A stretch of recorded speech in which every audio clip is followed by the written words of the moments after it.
Hello and welcome back. I know it's been a long time, no see, but finally we're starting the series again, psychology series of Standard 12.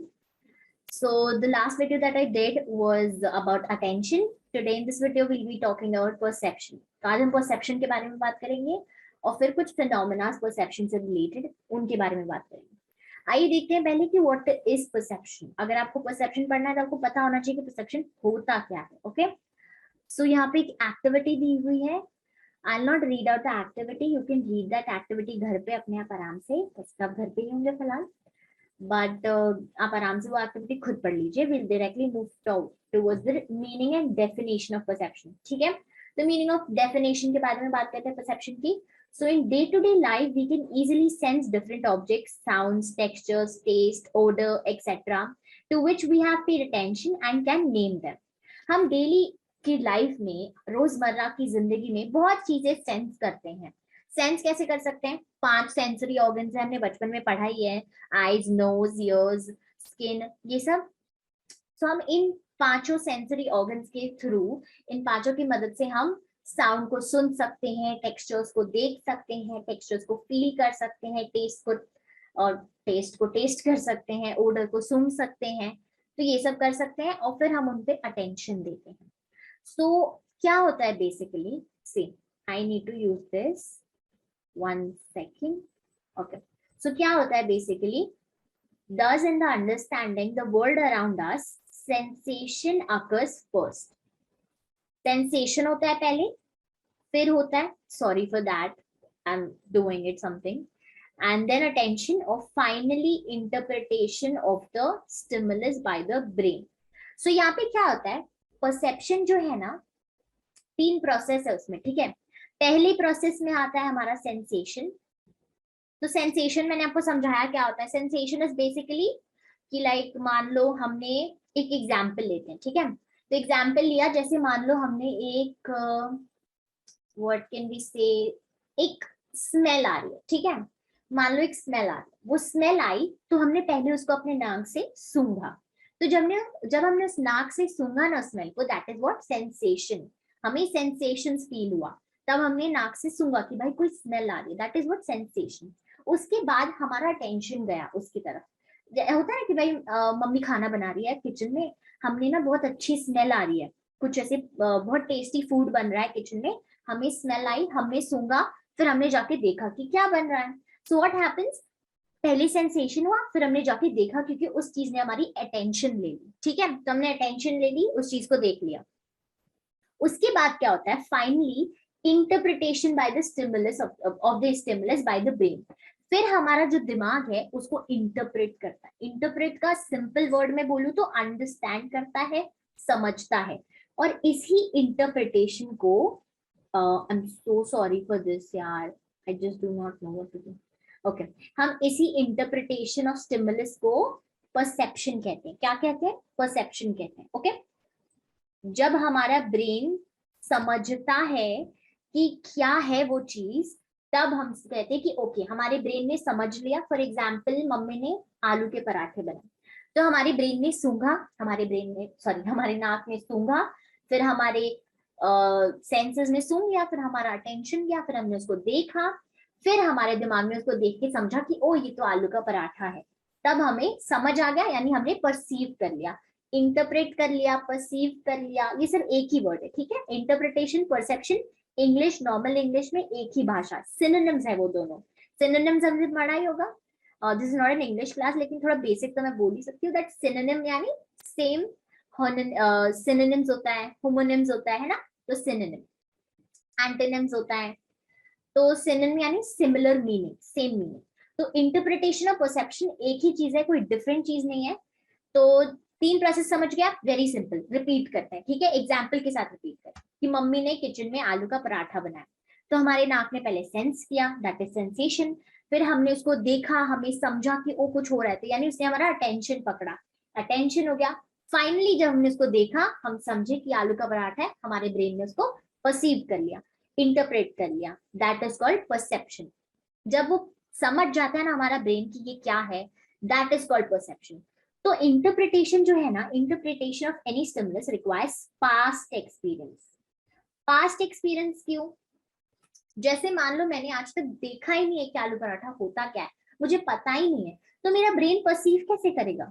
लेकिन मैंने past experience है मेरा, मैंने पहले भी mummy ने घर पे आलू का पराठा बनाया है, तो मुझे पता है कि आलू का पराठा क्या होता है, तभी मैं परसीव कर सकती हूँ, राइट? तभी हम समझ सकते हैं कि आलू का पराठा है। So that is what interpretation requires. Interpretation को पास्ट एक्सपीरियंस की बहुत जरूरत है। अगर आपने, ऐसा नहीं है कि जो चीज आपने कभी देखी नहीं है पास्ट में वो आप इंटरप्रेट नहीं कर पाओगे, करोगे लेकिन समझ नहीं पाओगे। उसमें आपका सेंसेशन होगा। जैसे एक नया डिश बना है, कोई चाइनीज डिश है, हमने कभी नहीं खाया इंडिया में, वो बन रहा है, हमने देखा, तो हमें सेंसेशन आई, स्मेल आई, हमको उसका अटेंशन भी गया, हमने उसको देखा भी, लेकिन हमने उसको इंटरप्रेट नहीं किया। क्यों? क्योंकि हमें समझ ही नहीं आया, हमने कभी पास्ट में उसको खाया ही नहीं है, कभी देखा ही नहीं है। तो इसीलिए पास्ट एक्सपीरियंस बहुत ज्यादा इंपॉर्टेंट होता है। Thus, perception can be defined as, now comes the actual definition of perception. ठीक है, अगर एग्जाम में पूछा जाए तो आप ये डेफिनेशन लिख सकते हो। God, I do not know guys how to do it. So perception can be defined as the process of assigning meaning to the information perceived about the environment based on the past experience. अगर आपसे पूछा जाए perception का definition, बस यही है वो answer. Very simple, very clear. मैं आपको एक बार समझा दूं, एक बार बेसिक भाषा में कि कहना क्या चाहता है। बहुत ज्यादा डिफिकल्ट लग रहा है, बहुत ज्यादा अजीब लग रहा है, क्योंकि हमें इसका अच्छे से पता नहीं। एक बार you understand it, you can have it on your own words. Perception को एक बार अच्छे से पढ़ते हैं डेफिनेशन के हिसाब से। Perception can be defined as, क्या होता है process of assigning meaning to the information received.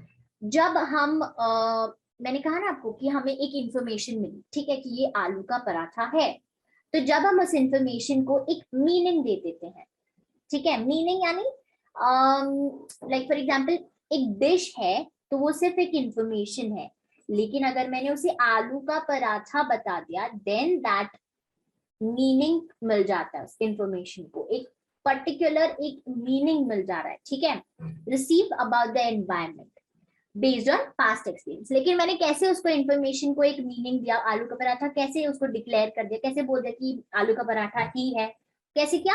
क्योंकि मेरे पास पास्ट एक्सपीरियंस था, पहले भी मेरी मम्मी ने आलू का पराठा बनाया था, इसीलिए मेरे पास एक्सपीरियंस था।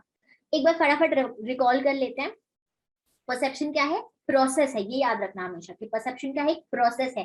प्रोसेस क्यों है? क्योंकि ये 3 स्टेप्स में हो रहा है ना। पहले हमें सेंसेशन आ रहा है, फिर हमें अटेंशन आ रहा है, और फाइनली हमारा ब्रेन उसे इंटरप्रेट कर रहा है, ठीक है। तो प्रोसेस हो गया। ये क्यों है प्रोसेस, आप समझ गए। अब प्रोसेस क्या है? किसी भी इंफॉर्मेशन को एक मीनिंग देना, किसी भी इंफॉर्मेशन को एक मीनिंग देना। देना मतलब असाइन करना, असाइनमेंट होता है। असाइनमेंट क्या होता है पता है? काम देना। एक्चुअली असाइनमेंट का वर्ड ये उसी से बना है, असाइन होना, यानी कि काम देना, असाइनमेंट देना, ठीक है। तो असाइन किया, मीनिंग दिया इंफॉर्मेशन को, जो हमें कहां से मिली थी इंफॉर्मेशन? हमारे एनवायरमेंट से मिली थी। कैसे? और फिर हमने कैसे दिया? हमारे पास्ट एक्सपीरियंस। अब आगे बढ़ते हैं। ये तो हो गया सिर्फ मीनिंग और डेफिनेशन। अब बढ़ते हैं हम फिनोमेना की तरफ। I just need to erase this all. I was trying this for the first time, so I have no clue about it. Maybe time के साथ थोड़ा बहुत मेरे को हैबिचुअल हो जाएगा, थोड़ा आदत हो जाएगा, ठीक है। तो पहले आपको बता दूं कि कितने फिनोमेना है, ठीक है। टोटल आई थिंक 3 है। टॉप बॉटम है, top down and bottom up processing. फिर है हमारे पास law of perceptual organisation. Actually law of perceptual organisation में टोटल 4 है। अच्छा, तो 2 ही है, ओके। तो 2 है। एक हो गया हमारा लॉ ऑफ परसेप्चुअल ऑर्गेनाइजेशन, और एक हो गया हमारा top down and bottom up processing. Top down and bottom up processing actually 2 है, एक ही में, नाम से समझ सकते हो आप, top down and bottom up 2 है इसमें, ठीक है। अब हम पहले टॉप डाउन के बारे में देखते हैं। यहाँ पे हम एक्टिविटी पढ़ेंगे, बिकॉज ये एक्टिविटी हमारे लिए काफी इंपॉर्टेंट है। इस एक्टिविटी से ही हमको समझ आएगा एक्चुअल में। Okay, so look at the following box. यहाँ पे हमको क्या दिख रहा है? एक मुझे एल दिख रहा है, एक मुझे एच दिख रहा है, और एक मुझे बी दिख रहा है। ठीक है, तो देखो, most of you must have perceived third stimulus given as above as a letter B, है ना, मैंने भी B सोचा इसको, लेकिन instead the number 13, ये 13 भी तो हो सकता था ना, ये देखो जिससे हो सकता है 13, है ना। तो इसे क्या होता है, ये मैंने इसको B क्यों समझा, मैंने इसको B इसलिए समझा क्योंकि मेरे अंदर भी एक टॉप डाउन प्रोसेसिंग है, मेरे ब्रेन में भी टॉप डाउन प्रोसेसिंग नाम की एक चीज है, ठीक है। सो मेरे ब्रेन में भी टॉप डाउन नाम की प्रोसेसिंग नाम की चीज है, जिसकी वजह से मैंने इसको क्या परसीव किया, बी, ना कि 13। तो अब इसमें होता क्या है वो कर, ठीक है। टॉप डाउन प्रोसेसिंग में क्या होता है, if we pay attention to each of our senses all the time, our senses would be overwhelmed. Therefore, many times our brain uses the context or general knowledge while perceiving a particular stimulus. This process is called a top-down processing. While we utilize top-down processing, our ability to understand information is influenced by the context in which it appears. So, basic भाषा में समझाऊं मैं अगर आपको top-down processing, तो ये कहना चाहता है कि जब हम टॉप डाउन प्रोसेसिंग होता है ना यूज करते हैं, तब क्या होता है, हमारे जो सेंसेस होते हैं वो सारे ना एक साथ काम करते हैं एक तरीके से। अब जैसे मैं आपको बताऊं कि यहाँ पे मैंने इसको 13 क्यों नहीं लिया और बी क्यों लिया, क्योंकि मुझे पता है कि ये सारे अल्फाबेट्स हैं, एल है, एच है, तो मैंने सोचा यार एल और एच के साथ तो अल्फाबेट ही होगा ना, नंबर क्यों होगा, तो मैंने क्या किया, एल, एच और बी बोल दिया, because I know these are alphabets, तो मैंने इसको भी अल्फाबेट ही कंसिडर कर लिया। क्या किया यहाँ पे मैंने अपना जनरल नॉलेज यूज किया, बेसिक नॉलेज, कि भाई यहाँ पे अगर दो अल्फाबेट है तो तीसरा भी अल्फाबेट होगा। therefore many a times brain uses the context क्या था यहाँ पे, अल्फाबेट्स, तो मैंने अल्फाबेट्स कॉन्टेक्स्ट यूज किया, या फिर जनरल नॉलेज भी यूज किया कि भाई यहाँ पे अगर अल्फाबेट्स है तो अल्फाबेट ही होगा। तो हमने क्या किया, यहाँ पे कॉन्टेक्स्ट, हमारा ब्रेन कॉन्टेक्स्ट यूज करता है और जनरल नॉलेज यूज करता है जब वो उसको परसीव कर रहा होता है, यानी समझ रहा होता है। तो मेरा दिमाग ने जैसी एल और एच देखा, उसने ये समझ लिया कि यहाँ पे जरूर बी है, क्योंकि ये अल्फाबेट्स की बात हो रही है। इसी को कहते हैं टॉप डाउन प्रोसेसिंग, यानी कि जब हम अपना नॉलेज यूज करते हैं, बेसिक नॉलेज, तो हमारा बेसिक नॉलेज क्या करता है, उनको एक साथ क्लब कर देता है चीजों को, कि भाई ये सब एक जैसे ही हैं, एल है, एच है, तो बी ही होगा, क्योंकि हम अल्फाबेट्स कर रहे हैं। तो हमारा जो एबिलिटी होता है इंफॉर्मेशन को समझने का, जो हमारी क्षमता होती है अंडरस्टैंड करने की इंफॉर्मेशन को, वो बहुत ज्यादा इन्फ्लुएंस हो जाती है कॉन्टेक्स्ट से जो हमारे सामने आ रहा है, ठीक है। अब आते हैं दूसरे पे, बॉटम अप प्रोसेसिंग पे। बॉटम अप प्रोसेसिंग में क्या होता है, most of you must have perceived, पहले हम एक्चुअली पढ़ने से पहले इस बार भी हम देखते हैं कि क्या है। तो भाई ये स्टार है, ये एरो है, और ये 13 है ना। What do I do, man? Okay, this is 13. Okay, so most of you must have perceived the third stimulus given as number 13. तो यहाँ पे क्या हुआ, बॉटम अप प्रोसेसिंग हुआ। अब I tell you what is bottom up processing, ठीक है। So bottom up processing में क्या होता है ना, वो एक तरीके से थोड़ा बहुत सिमिलर ही होता है, समझ लो, ठीक है। मतलब दोनों में हम दिमाग ही यूज कर रहे हैं, ऐसा नहीं कि बिना दिमाग यूज किए कर रहे हैं। So many times a perceptual experience is based entirely on the sensory stimuli and is not influenced by any context in which it appears. मैं आपको एक और अच्छी तरीके से समझाऊं, जैसे तो क्या होता है ना, ये जो हमने ऊपर पढ़ा टॉप डाउन था, राइट। हाँ, तो टॉप डाउन प्रोसेसिंग में क्या होता है, हम ना सेंसेशन होता है हमारा, ठीक है, उसके बाद हमारा टेंशन होता है। तो जब अटेंशन होता है ना, उसके बाद हम लोग सीधा दिमाग चलाने लगते हैं, हमारा ब्रेन एकदम सिग्नल्स देने लगता है, क्योंकि उसको पता है कि भाई अल्फाबेट्स है तो अल्फाबेट होगा। लेकिन बॉटम अप में क्या होता है, हम सिर्फ सेंसरी स्टिमुलस पे जाते हैं, यानी हमने जो देखा हम वही मानेंगे। हम लोग एक तरीके से लाइक कहते हैं ना, अंधा विश्वास है हमें इस पर, is that sort of thing. Like हमने देखा तो हम यही मान, हमने स्टार देखा, एरो देखा, तो हम सोचा कि स्टार तो एरो से रिलेटेड नहीं है, तो ये जरूर 13, हमें 13 दिख रहा है, हमने 13 सोच लिया। ऊपर वाला भी हमें 13 दिख रहा था, ऊपर वाला भी, ये एक्चुअली 13 ज्यादा क्यों दिख रहा है, क्योंकि यहाँ से ये कनेक्टेड नहीं है ना, यहाँ से ये कनेक्टेड नहीं है, तो ये 13 ही लग रहा है। लेकिन वहां पे मैंने दिमाग चला लिया अपना, कि भाई नहीं ये कनेक्टेड नहीं है, तो क्या हुआ, एच भी तो कनेक्टेड नहीं था, तो ये जरूर बी ही होगा 13 में। लेकिन यहाँ पे मुझे वैसा कुछ नहीं दिख रहा, ए बी सी डी कुछ नहीं दिख रहा, तो ये जरूर 13 दिख रहा है, तो 13 ही होगा। मैंने कोई दिमाग नहीं लगाया अपना, मैंने अपने सेंसरी ऑर्गन पर विश्वास किया कि भाई मुझे जो दिख रहा है, what I am sensing it is that.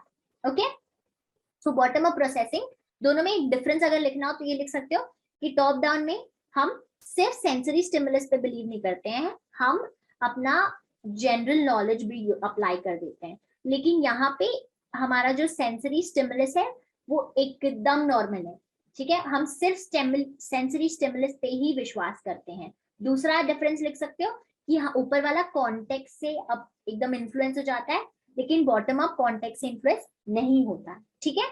In such situations, we take in energy from the environment and convert it to sensation and then try to interpret it. This process is called processing. यहाँ पे attention वाला span थोड़ा different हो जाता है। वहां पे जब attention आता है ना top down में, तब हम attention के time पे ना कॉन्टेक्स्ट देखते हैं कि ये क्या है, ABCD है, 1 2 3 है, और फिर उसके हिसाब से दिमाग को सिग्नल देते हैं। यहाँ पे क्या होता है, हम सेंसेशन करते हैं और सीधा परसीव कर लेते हैं, कुछ दिमाग नहीं लगाते। अगर 13 दिख रहा है तो 13 दिख रहा है, ABCD दिख रहा है तो ABCD दिख रहा है, ठीक है। जैसे मान लो आलू पराठा वाला एग्जाम्पल लेते हैं, वहां पे आपको पता था आलू पराठा है एंड लाइक यू नो, नहीं आलू पराठा वाला थोड़ा डिफरेंट हो जाता है, यही बेस्ट है, ये एग्जाम्पल बेस्ट है कि लाइक 13 है और बी है, तो आप समझ गए डिफरेंस कि बी है तो वहां पे मेरा दिमाग लग गया, कॉन्टेक्स्ट ने मुझे इन्फ्लुएंस कर लिया, कि कॉन्टेक्स्ट ने मुझे बोला कि यहाँ ए है यहाँ बी है, तो ये पक्का आई मीन यहाँ एच है, यहाँ एक और अल्फाबेट कौन सा था मुझे याद नहीं, मान लेते डी था, तो डी है, यहाँ एच है, तो ये पक्का बी ही होगा, ठीक है। लेकिन यहाँ पे हमारे पास कुछ भी सिमिलर नहीं, यहाँ अगर कुछ और देते, जैसे यहाँ पे अगर ये देते, मान लो यहाँ पे ये 2 देते, यहाँ पे ये 4 देते और फिर ये 13 देते, तो यहाँ पे पता है इसको अगर हम 13 समझते ना, फिर भी ये टॉप डाउन में आता। क्यों? क्योंकि हमने 1 और 2 के हिसाब से इसको 13 माना, इसलिए 13 नहीं माना क्योंकि हमें दिख रहा है 13, हमने कॉन्टेक्स्ट से इन्फ्लुएंस होकर इसको 13 माना। पर यहाँ तो इससे कुछ भी सिमिलर नहीं है, तो हमने इसको 13 इसलिए नहीं माना क्योंकि हम कॉन्टेक्स्ट से इन्फ्लुएंस हो रहे हैं। यहाँ पे हमने जो देखा बस उसको मान लिया, हमारा सेंसरी स्टिमुलस ही हमारा फाइनल आंसर है, हमने जो देखा सेंसरी ऑर्गन से वही माना। ओके, इसे कहते हैं bottom up. Bottom up processing is the process that starts with an incoming stimulus and works upward until a representation of the object is formed in our brain. यहाँ पे क्या होता है, ये स्टिमुलस हम स्टिमुलस यानी देखते हैं, सेंस करते हैं स्टिमुलस को, उसके बाद फिर वो हमारे ब्रेन के पास जाता है, और जब तक एक ऑब्जेक्ट नहीं बन जाता तब तक हमारा ब्रेन उसको कुछ मानता नहीं है, ठीक है, क्योंकि यहाँ पे हमारे पास कोई दिमाग नहीं है ना। तो अगर हमने कैसे, मान लो for example, let me give you an example. ये मैंने बनाया एक, ये मैंने एक ऐसा कुछ बना लिया, नहीं ऐसा नहीं, ऐसा, ये ज्वाइन नहीं है, ठीक है, लेकिन ये ज्वाइन नहीं है, तो मैंने मेरे दिमाग को ना देखते ही मुझे नॉलेज है, मैं कॉन्टेक्स्ट से इन्फ्लुएंस हो रही हूँ और मुझे नॉलेज है कि ये चीज जुड़ सकती है और ये 4 बन सकता है ना।